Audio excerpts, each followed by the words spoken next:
kayak daging yang udah remuk gitu. Jadi tuh kalian tau nggak sih kalau kalau tepung yang menggumpal kayak gitu tuh, terus itu tuh ada di area lubang jalannya nanah itu, dan itu tuh tersumbat.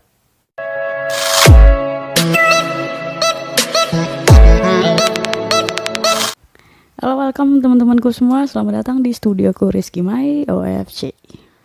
Oke, teman-teman semua, karena aku tipikal yang gak suka ngomong di depan kamera. Bukan gak suka sih, tapi karena gak bisa.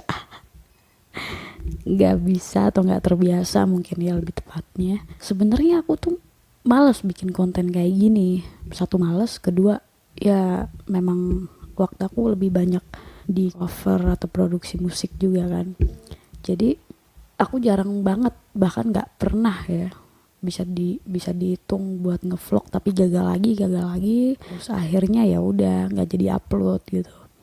Tapi di video kali ini, karena dari beberapa teman-teman yang kemarin mungkin udah tahu gimana riwayat sakit aku selama 4 tahun, dan ya alhamdulillah udah sembuh total, dan mereka itu tanya gitu, gimana sih, apa obatnya, sampai akhirnya gagal buat operasi. Dan ya anjir, susah banget sih ngomong kayak gini. Oke, teman-teman, aku minta maaf karena aku juga masih belajar ngomong, jadi masih belepotan juga. Jadi selama 4 tahun itu ada benjolan yang bersarang di salah satu bagian tubuh aku, khususnya di bagian aksila. Kalau kalian tahu bagian aksila itu di area ketiak ya. Jadi dulu nih, singkat cerita aja, dulu waktu aku baru nemuin dan aku baru sadar di situ ada benjolan. Itu kecil banget, itu masih segede biji jagung deh kayaknya, itu bahkan ya bisa dibilang lebih kecil lagi. Itu pertama kali aku sadar kalau di situ ternyata ada benjolannya. Dan itu ya lumayan keras. Cuma karena nggak berasa sakit sama sekali, terus nggak mengganggu aktivitas juga kan, ya udah aku tuh kayak ya udahlah, biarin aja lah, ngapain juga sih diperiksa-periksain, toh juga nggak sakit gitu kan. Terus berapa bulan sampai 1 tahun 2 tahun berjalan, dan aku tuh baru nyadar ya, kebiasaan aku itu kan memang kalau buat bulu ketiak itu tuh selalu dicukur kan. Aku rasain kok benjolannya tuh kayak semakin gede gitu. Ya serem sih. Rasa penasaran itu udah pasti ada, karena kebawa sama perasaan panik gitu kan. Perasaan panik yang kok tambah gede sih, ini ada masalah apa sih sama aku gitu. Terus akhirnya aku beraniin buat, ya aku yakin lah kalian di luar sana yang mungkin ngalamin pengalaman yang sama kayak aku pasti searching pertama, apalagi buat kita yang takut sama dokter ya kan. Jadi semakin aku cari tahu, semakin aku ngerasain takut sendiri gitu kan. Akhirnya aku memutuskan untuk udahlah, bodo amat, toh juga nggak, ya mudah-mudahan nggak ada apa-apa. Oke, itu selang beberapa tahun, di akhir bulan Juli, sekarang kan bulan Agustus nih, di akhir bulan Juli itu puncak-puncaknya yang aku rasain itu, benjolan itu ternyata udah semakin besar, kurang lebih satu anak telur lah. Kok satu anak telur sih? Bukan satu anak telur, jadi kayak telur tapi lebih kecil dikit, ya segede itulah. Dan itu sakit. Di situ yang aku rasain itu semakin panik, semakin takut, dan aku bener-bener nggak tahu lagi nih kenapa aku kayak gini gitu loh. Kenapa dulu nggak mau langsung lari aja ke dokter, ke klinik, ini apa dok, ini apa. Itu bener-bener aku abaikan. Dan yang kemarin itu aku bener-bener ngerasa, aduh nyesel banget kenapa harus aku memutuskan buat periksa itu. Kenapa udah segede gini dan udah aku rasain sakit banget. Itu bener-bener rasa sakitnya tuh kebangetan lah, sakit banget. Nah setelah aku tuh merasa ketakutan sendiri, terus akhirnya aku memutuskan untuk ya udahlah, pulang ke rumah aja, terus aku cerita ke mama, mah aku gini. Mamaku ya sempat kesel juga, kenapa baru cerita sekarang sih, kenapa nggak dari dulu pas benjolannya masih kecil gitu. Akhirnya pada saat itu aku langsung sama mama ke klinik umum dan langsung periksain kan. Jadi 2 kali periksa tuh waktu itu karena aku dari luar kota. Aku tes ya tes covid dulu, suhu badan, ya keluhan-keluhan lain, dan ternyata ya nggak ada apa-apa, keluhan aku cuma ini aja, benjolan ini aja. Terus dari dokter itu tumor katanya gitu kan. Dan ternyata setelah 3 hari aku konsumsi obat di klinik itu, aku balik lagi buat kontrol dan ternyata benjolan itu masih tetap aja nggak berubah. Ya udah, dokter itu langsung merujuk bahasanya, maksudnya langsung dirujuklah aku ke rumah sakit gitu. Terus sampai di rumah sakit itu, jadi itu langsung diarahin ke dokter spesialis bedah, dan masuklah aku di ruangan dokter itu, dan di situ diperiksa lagi keseluruhan dari ya tensi, terus kondisi benjolannya itu seperti apa. Dan disitulah keluar diagnosa STT aksila, yang berarti itu tumor di area ketiak. Akhirnya dari situ dokter memutuskan untuk oke, kita tunggu sampai tanggal 12 Agustus. Itu aku inget banget periksanya itu akhir Juli.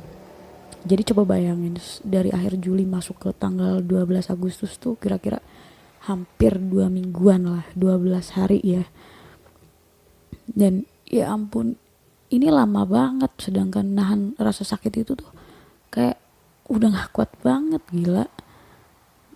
Aku sampai ngomong sama dokter ya kan, dok apa gak bisa dipercepat aja operasinya.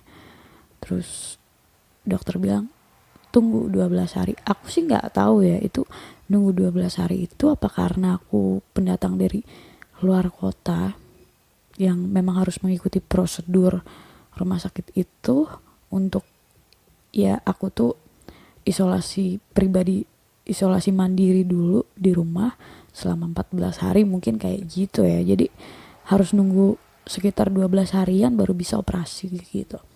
Akhirnya aku dikasihlah antibiotik dan pereda rasa nyeri, dan aku rasa ya ampun, kok obat-obat kayak gini lagi sih kayak di klinik sebelumnya gitu.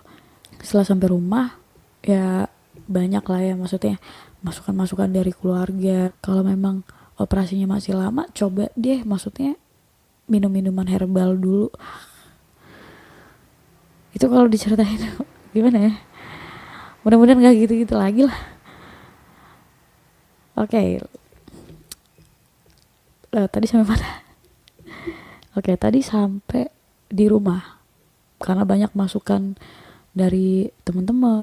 Mamaku itu nggak tahu dari mana terus pulang-pulang bawa yang namanya daun sirsak itu. Berapa daun nih waktu itu ya?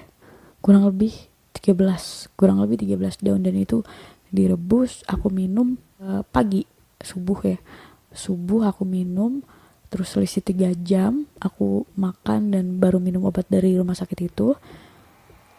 Terus selisih 3 jam lagi aku juga minum jamu kunir putih.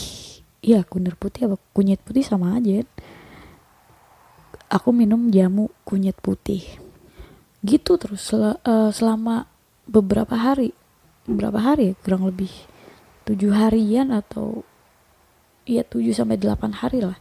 7 sampai 8 hari aku selalu mengkonsumsi rebusan daun sirsak itu, selisih 3 jam minum obat dari rumah sakit, selisih 3 jam minum kunyit putihnya, gitu terus setiap hari.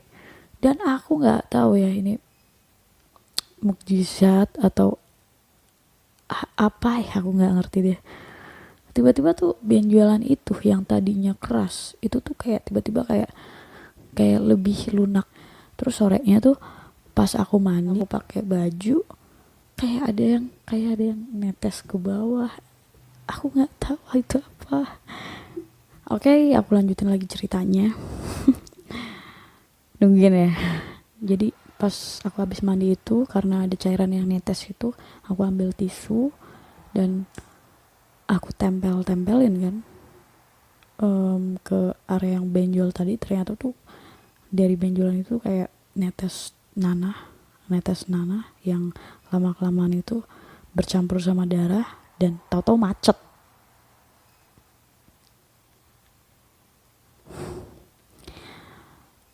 Apa sih itu yang bikin macet? Nah ternyata tuh kayak ada putih-putih, kayak daging yang udah remuk gitu. Jadi tuh kalian tau nggak sih kalau kalau tepung yang menggumpal kayak gitu tuh, terus itu tuh ada di area lubang jalannya nanah itu, dan itu tuh tersumbat. Nah, akhirnya aku beraniin diri, karena aku tuh pakai tisu itu, aku tekan-tekan lagi area pinggirnya itu. Akhirnya kayak gumpalan tepung itu tadi, kayak daging yang udah hancur itu pelan-pelan keluar. Dan setelah keluar itu gedenya kira-kira seberapa ya, itu lumayan banyak sih. Jadi kayak sekitar ya satu jempol gini kali ya, satu ruas gini lah. Itu tuh keluar semua. Setelah itu nanah campur darah itu keluar banyak banget. Aku nggak tahu sih, maksudnya dari situ apa gumpalan yang kayak tepung tadi itu yang bersarang di benjolan itu selama 4 tahun itu, aku nggak tahu. Tapi setelah aku minum obat, setelah aku minum jamu itu, kayak semua benjolan itu kayak di dalamnya tuh udah jadi lunak, jadi hancur gitu loh. Terus tahu-tahu keluar dengan sendirinya. Dan ya alhamdulillah aku nggak jadi operasi, karena pada saat itu juga setelah keluar semua aku ke klinik lagi dan dokter menyatakan oh udah hilang kok, udah kempes kok, dan nggak diperlukan lagi tindakan lanjut. It's okay. Dan ya aku bersyukur banget. Dari situ aku baru tahu ya, maksudnya yang tadinya aku tuh nggak suka jamu, terus selalu mengabaikan sesuatu lah. Dari situ aku lebih bersyukur lagi, ternyata Indonesia, tanah kita lahir itu mempunyai banyak tanaman-tanaman yang ternyata berkhasiat banget. Dan ya apa salahnya sih, maksudnya kita mulai sekarang ya rajin-rajin minum jamu aja. Karena ya aku memang gak 100% percaya ke apa mungkin dari tanamannya, atau mungkin dari obat yang dari rumah sakitnya. Cuma ternyata aku konsumsi itu kurang lebih 7-8 hari, dan ya tumor itu hilang. Alhamdulillah ya. Jadi ini sih ya, mudah-mudahan pengalaman aku ini aku share, dan ini mudah-mudahan bisa bermanfaat buat kalian semua yang mungkin punya pengalaman yang sama, atau mungkin kalian punya saudara, punya kerabat, keluarga yang punya pengalaman sama kayak aku. Mungkin ya apa salahnya sih kita coba produk herbal dulu yang benar-benar dari tanaman yang kita punya, kita cobain, dan ya mudah-mudahan hasilnya juga sama. Oke, ya itu aja yang bisa aku share kali ini. Mudah-mudahan bermanfaat. Kalau kalian suka sama video ini, kasih like-nya. Kalau kalian yang baru gabung di channel aku, bisa ya support aku dengan subscribe dan share video ini kalau kamu rasa video ini dibutuhkan oleh teman-teman, sahabat, dan kerabat keluarga kalian di luar sana yang mungkin punya pengalaman sama. Oke, thank you teman-teman. Ya, tunggu video-video aku selanjutnya. Bye-bye.